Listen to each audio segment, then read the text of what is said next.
दोस्तों आज जो यूपी पुलिस का री एग्ज़ाम हुआ है उसकी आंसर की है, और ये जो आज री एग्ज़ाम हुआ वो 23 अगस्त को हुआ, फर्स्ट मीटिंग का है। यहाँ पे जो आंसर की मैं अपलोड करने जा रहा हूँ फर्स्ट मीटिंग की, और ये जीएस की आंसर की है।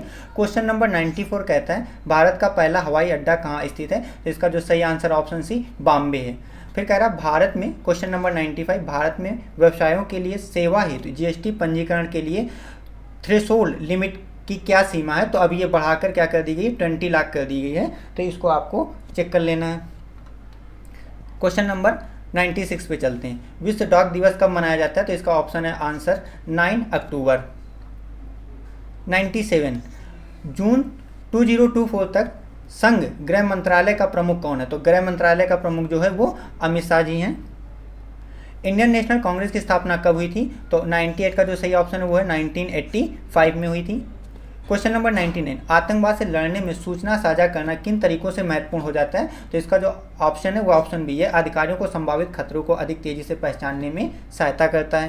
क्वेश्चन नंबर 100, भारत के किन पड़ोसी देशों को थंडर ड्रैगन की भूमि के नाम से जाना जाता है? तो ये इसका ऑप्शन है, भूटान को थंडर ड्रैगन की भूमि के नाम से जाना जाता है। फिर कह रहा है क्वेश्चन नंबर 101, निम्नलिखित में से कौन सा सोशल मीडिया प्लेटफॉर्म नहीं है? तो गूगल सर्च इंजन है, सोशल मीडिया प्लेटफॉर्म नहीं है। फिर कह रहा है 102 में दुर्भावनापूर्ण फाइलों वाली छवियों का उपयोग हैकर को आपके खातों की जानकारी चुराने या आपके कंप्यूटर को संक्रमित करने में मदद करने के लिए किया जाता है। तो ये इसको बोलते हैं इमेज फिशिंग बोलते हैं। क्वेश्चन नंबर 103, क्रोएशिया गणराज्य की राजधानी क्या है? तो इसका नाम है जागरेब।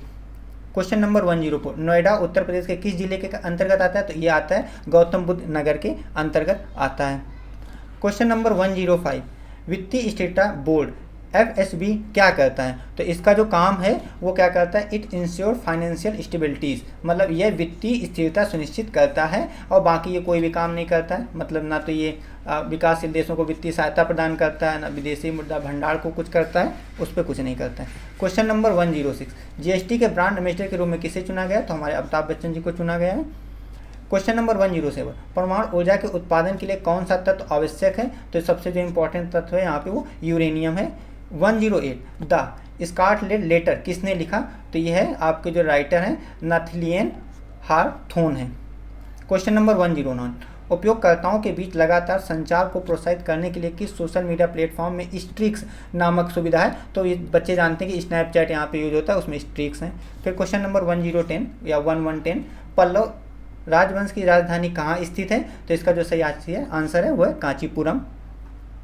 111, निम्नलिखित में से कौन सी रेखा फ्रांस और जर्मनी के बीच है? तो इसको बोलते हैं, जो फ्रांस और जर्मनी के बीच जो रेखा है उसको बोलते हैं फ्रीड लाइन बोलते हैं। क्वेश्चन नंबर 112, विदेश व्यापार महानिदेशक किस मंत्रालय के अंतर्गत आता है? तो इसका जो सही आंसर है वो है ministry of commerce and industry मंत्रालय के अंतर्गत आता है। इसको बोलते हैं वाणिज्यिक एवं उद्योग मंत्रालय। 113, भारत कृषि अनुसंधान संस्थानों ने भारत में संरक्षित बासमती किस्मों की खेती के लिए किस देश के खिलाफ कानूनी कार्रवाई की मांग की है? तो ये पाकिस्तान है, पाकिस्तान के खिलाफ एक्शन लिया गया है।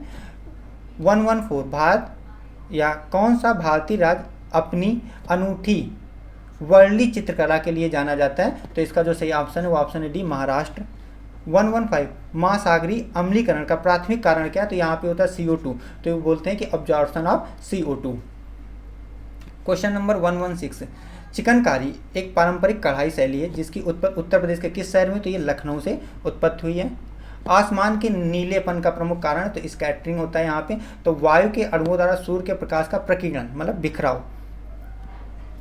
क्वेश्चन नंबर 118, रमन सुब्बा राव मतलब इनका निधन हो गया, ये किससे संबंधित है? खेल से, तो क्रिकेट से जुड़े हुए थे। 119, निम्नलिखित में से किस प्रकार का प्रदूषण त्वरित यूट्रोफिकेशन है?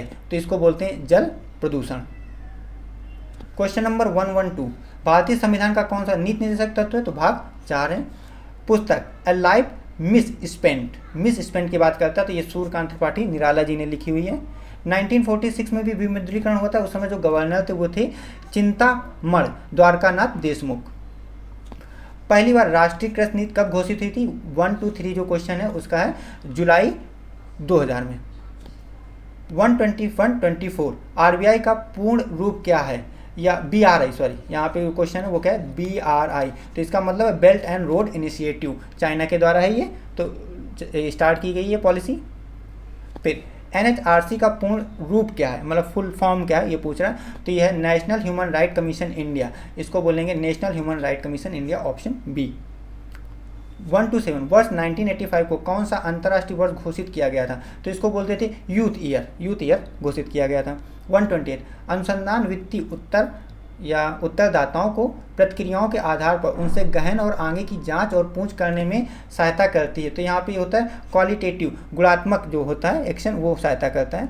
129 अफ्रीका के आर पार दौड़ लगाने वाले पहले व्यक्ति कौन से थे, तो रस कुक थे। क्वेश्चन नंबर 130 प्रायद्वीपीय भारत की सबसे लंबी नदी नाम है, तो उसका नाम है गोदावरी, सबसे लंबी नदी है। 131 वर्ष में अंतर्राष्ट्रीय मानवाधिकार कानून के प्रवर्तन के लिए संयुक्त राष्ट्र मानवाधिकार आयोग को संयुक्त राष्ट्र मानवाधिकार परिषद द्वारा स्थापित किया गया था, तो ये किया गया था आपका 2006 में। फिर कह रहा है यहाँ पे पैटर्न है, तो अब आपकी रीजनिंग चालू हो जाएगी, उसका वीडियो अभी नेक्स्ट उसमें मैं अपलोड करने वाला हूँ।